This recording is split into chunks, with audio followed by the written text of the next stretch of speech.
Now, in your political life, I mean, you've worked with a who's who. I'm thinking about David Dinkins and Basil Patterson, Ron Brown, whose dad ran the Teresa Hotel, Nelson Rockefeller, Robert Kennedy.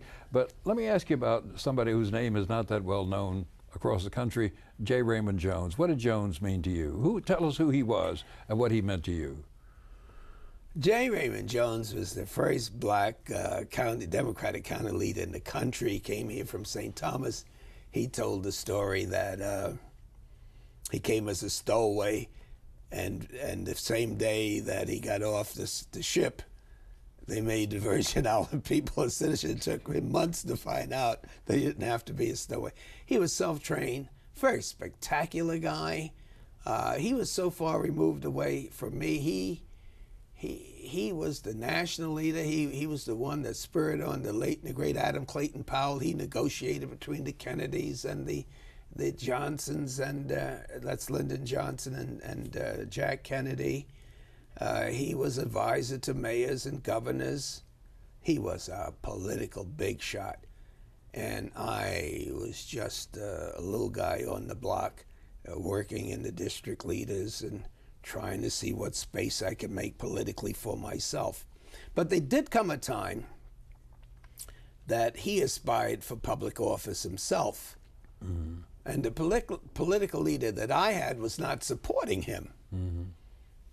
So when he sent for me and said, I understood you want to run against the local leader, I thought it was because of my intellect, my ability to lead. All he wanted is someone to make some noise in that club. Yeah. And then I checked out the main guy, the main inspiration for me. And this is, post-graduation, post-assistant U.S. attorney, so I'm no kid. I'm 30 years old. I'm 31 years old, so I'm mature. The guy that was running for 11 years against my so-called Democratic leader was Percy Sutton. Wow. So when I saw Percy wasn't running, after running so long, and J. Raymond Jones, the powerful candidate, the maker of Connie Motley as a judge and as a borough president, and Bob Carter, I mean, he only hung out with national leaders, and the right hand to Adam Clayton Powell. Mm-hmm. When he said he was going to endorse me, first he asked me how much support I had. Mm. It's strange how sincere you can be when you exaggerate your support.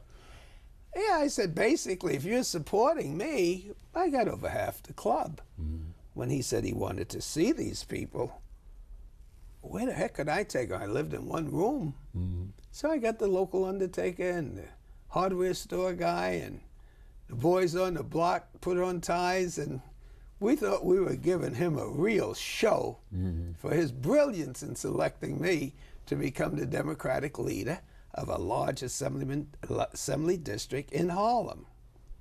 As it turned out, I lost the election because Percy supported someone else there, and so that happened. But a strange thing happened.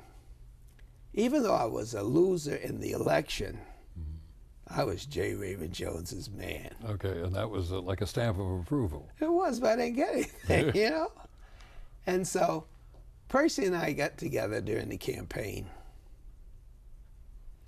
And I didn't know him and he didn't know me. And I was the new guy on the block. But we said, there's so much out here. Why are we fighting each other when we could come together? Mm-hmm. So Percy Sutton, the well-known NAACP guy, the civil rights guy, the Tuskegee Airman, the neighborhood lawyer, and I joined and formed a club. And we haven't looked back since. Now, J. Raymond Jones, how did he fit into it? Well, Percy's club was considered a reform club. And the regular J. Raymond Jones hated the Reform Club. And so when I told J. Raymond Jones, you got to know Percy Sutton, we got to work this thing out together. And J. Raymond Jones said, those Sutton brothers are going to eat you up alive. I said, but they know I exist, Mr. Lead. I mean, you've gone on to other things, you know, with the Connie Motleys and the J. Raymond Jones and Adam Powell. But I'm out here and I have no club except the one we put together. We finally got Sutton and Jones together, and what a team they turned out to be.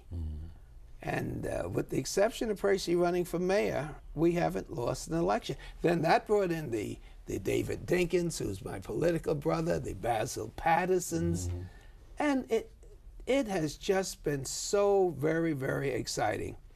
But in my offices in Washington and New York, I got the picture of J. Raymond Jones there.